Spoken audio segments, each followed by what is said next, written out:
Welcome to The Explainer. Today, we're diving into something you've probably been feeling. That sense that our culture is kind of stuck on repeat. We're going to look at how the invisible hand of the algorithm might just be the one blurring creativity and even our own sense of who we are. All right, let's just jump right in with this feeling, this kind of cultural déjà vu you might be having, right?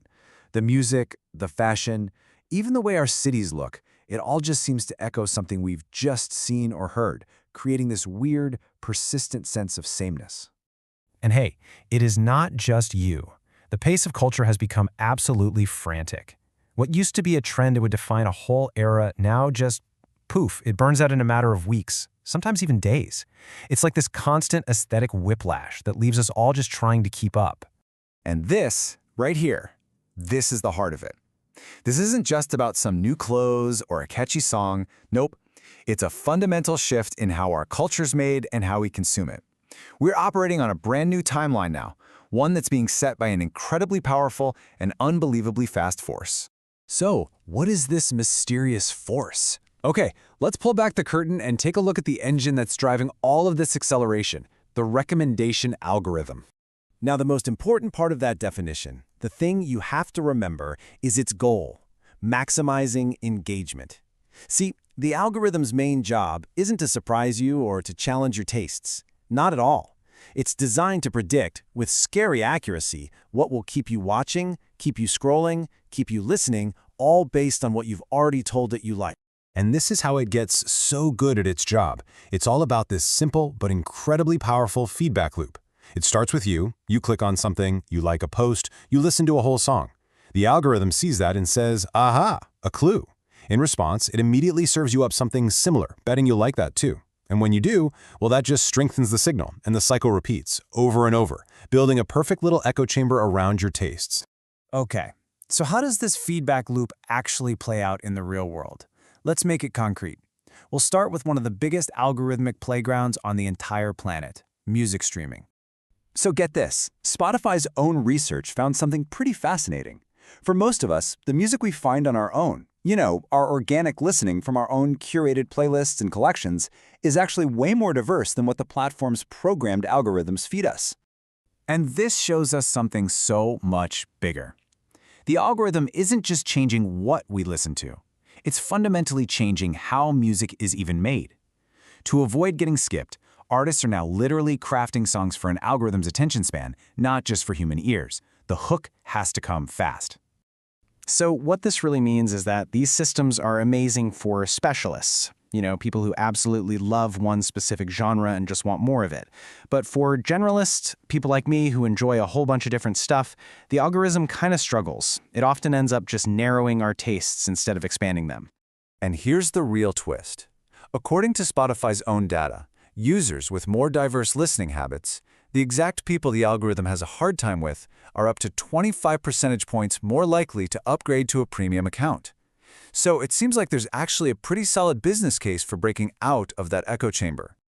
Now, this cultural flattening, it isn't just happening in our headphones. Oh no, it's shaping the actual look and feel of the world all around us, and it's leading to this startling visual similarity no matter where you go. I mean, think about it for a second. From the buildings in our cities to the clothes from fast fashion giants, this standardized global aesthetic is taking over. It's a visual language that's been optimized for global appeal, designed to be instantly recognizable and, well, likable. It's why that minimalist coffee shop in Lisbon looks just like the one in Seattle, and why everyone's getting recommended the same exact show on Netflix. And the end result of all this is what some have called an aesthetic time soup. We're basically living in this constant remix of past decades. You got a little 90s minimalism over here, a splash of Y2K over there, but it's all just stitched together without any clear, unique identity to really define the 2020s. Nothing feels truly new. This constant churn, this endless remix, it has a deeper, more human cost. By preventing trends and entire eras from having a clear ending, we might actually be losing a critical tool for our own personal growth and for cultural transformation. And this quote just nails it. This is the heart of the problem. If we don't have a definitive end to one cultural chapter, we can't really begin the next one. We just get stuck in what one writer brilliantly called cultural acid reflux, just endlessly regurgitating the past. Just think about how fast things move now. We leap from the clean girl aesthetic to the mob wife aesthetic in a blink. Subcultures that once took years to build are now treated like these disposable costumes, right? You wear it for a brief moment of online relevance and then just toss it, which puts us insane pressure on everyone to constantly keep up. I mean, this entire life cycle, it just plays out at lightning speed. There's just no time to actually live inside an aesthetic, to let it shape you or to build a real community around it. It's become this binge and purge cycle of identity. The thing is, we need these cultural endings. They act like chapters in our own lives. They allow us to shed an old self and become someone new.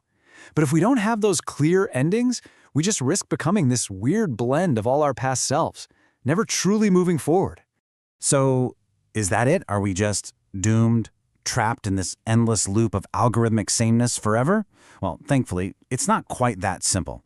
It's so important that we see these algorithms for what they are. They're a double-edged sword. On one side, yeah, they absolutely risk creating a global monoculture where the same trends and the same sounds dominate everywhere from Tokyo to Toronto, maybe erasing unique local traditions. But on the other side, that same global reach can be a total lifeline.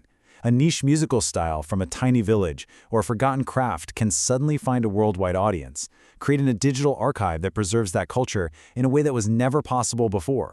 And that really brings the focus right back to us, to you and me. The algorithm isn't destiny. It's just a mirror reflecting our own clicks and choices, but amplified on a massive scale.